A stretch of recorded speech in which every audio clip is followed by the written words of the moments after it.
Welcome back to Elden Ring. In this video we are going through the ultimate dual wield katana samurai setup. And for this one you don't actually need to be a samurai class. I'm playing as the astrologer and it's highly recommended to build into intelligence with this, because the first weapon we're going to be using is the Moonveil, the second one is the Uchigatana, and then what we'll do in another video, because I'm just going to use this video to show you guys how to get both the katanas, then in the next one I'll show you like talismans, armor, all that sort of stuff. You'll see that the attribute scaling is set E for strength, C for dex, and C for intelligence. You are going to need 23 intelligence and 18 dexterity along with 12 strength in order to wield this.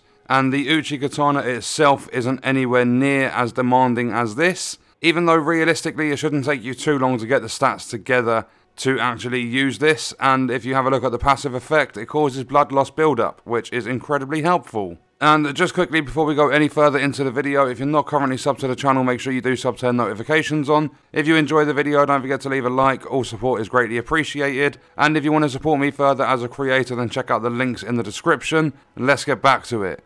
So for the Moonveil, as soon as you start the game at the first step, make your way up north, all the way up to Gatefront. Then what you are wanting to do is make your way up to Stormhill Shack.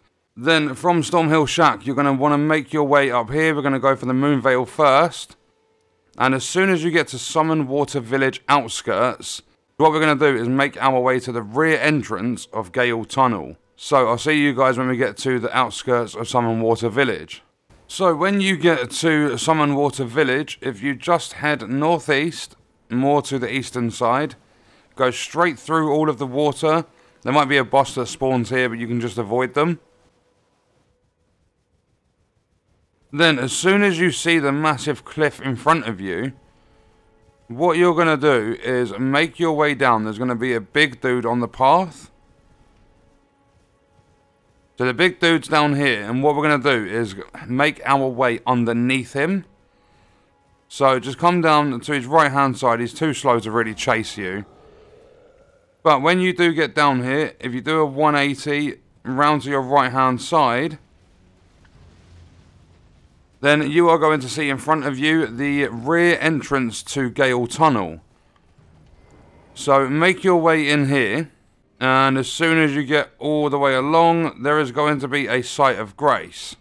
If for some reason the rear tunnel entrance is blocked off, if you come into Caelid and you go to the Smouldering Wall, if you just head west, you're going to see two guards outside the main entrance. The only reason I've shown you the rear entrance is because it's a lot quicker to get to the boss you need to kill.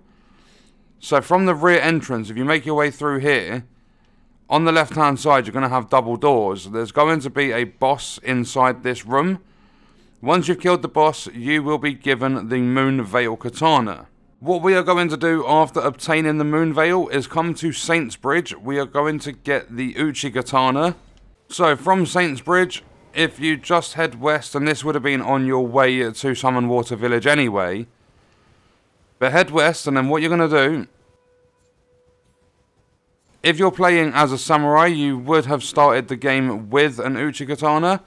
So what you can do is instead use this to wield 3 katanas instead of 2.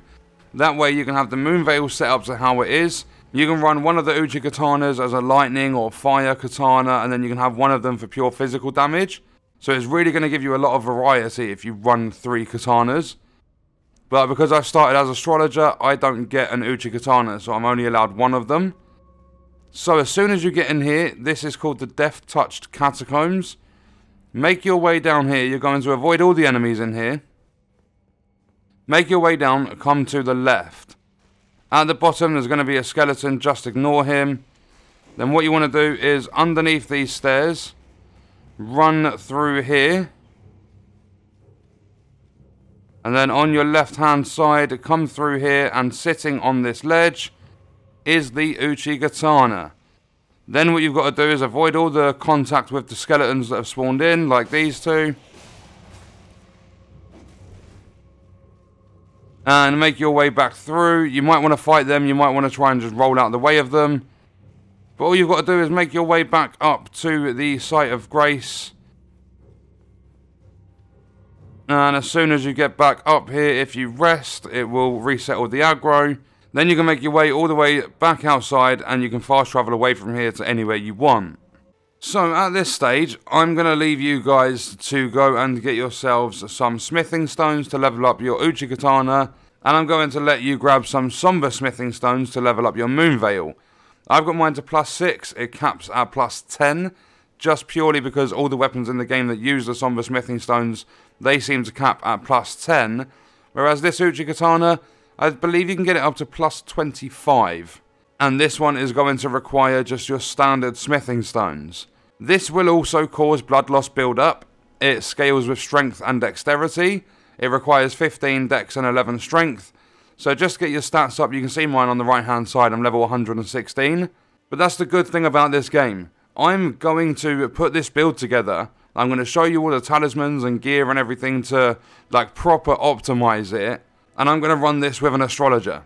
You can play as any character class in this game, realistically, and put any build together, because it's just about how you distribute your stats.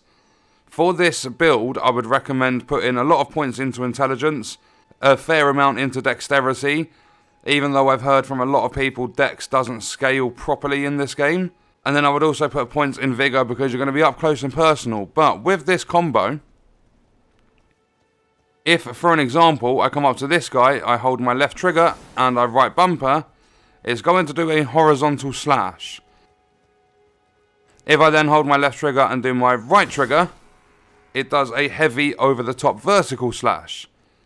But when you get into combat with an enemy, if I get the aggro of this guy over here,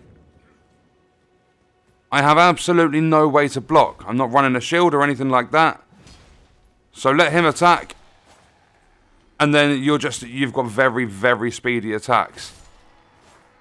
Obviously, I'm a high level, so these enemies are going to go down really, really quick. But you can do lots of nice combos with the katanas. They are very quick at attacking. You've got Transient Moonlight on your Moonveil, which is the one where you get the horizontal and also the vertical slashes. The horizontal, I mean, they're not great for AoE, so don't expect to do it and take out a group of like 12 enemies. It's incredibly narrow, the range isn't great, but when you're taking down bosses and stuff, you can get a lot of quick hits in. It looks fantastic. And in terms of the armor, I would recommend, because you can see right now at a 42.4 out of 56.1, it's still classed as a heavy load. You don't actually need to run armor. You could take this off, so you're at a medium load. You're obviously not going to negate as much damage. You're going to look like an absolute idiot with a mask on and no top.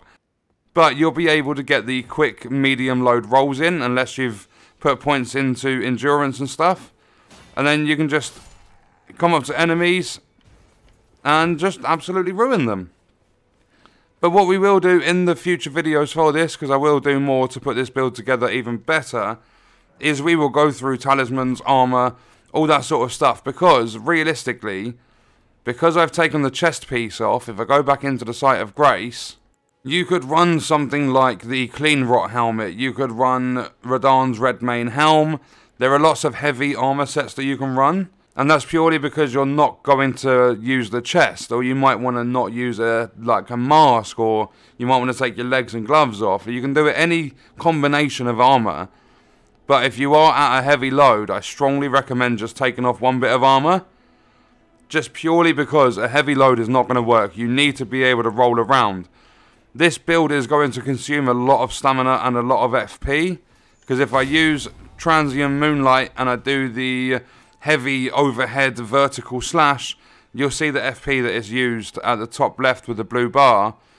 So if I come over to this guy around here and I do the horizontal slash, you'll see the FP loss as well.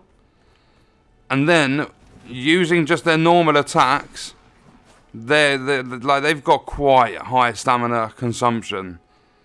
So when you're taking down bosses, you're going to want a lot of stamina. You're going to want some decent FP for the skill, like the Ash of War or whatever you want to call it, Transient Moonlight.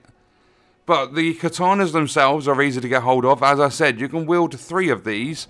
So what you could do is, if you did start as a samurai, you've already got an Uchigatana, you've gone and grabbed these 2. then what you can do is in your second slot, you can have both the Uchigatanas. So you can have one here with like lightning, fire or bleed or something like that. Then you can have one next to it, so you can just switch out quickly, depending on the enemy, to do like solid physical damage. There are lots and lots of ways to set this up. As I said, you're going to want to put some points into intelligence, and quite a lot of them. You'll also want some dexterity. I mean, you're going to need 18 to wield the Moonveil itself. And then it's all about just leveling up the weapons, and as I said, we'll come back and go through some armor you can wear. I mean, I basically briefly explained what you can do with the armor. There is a headpiece we will be going for that is better than the Witch's Glintstone Crown, and I'll show you exactly how to get it. Then there are some certain talismans you are going to need.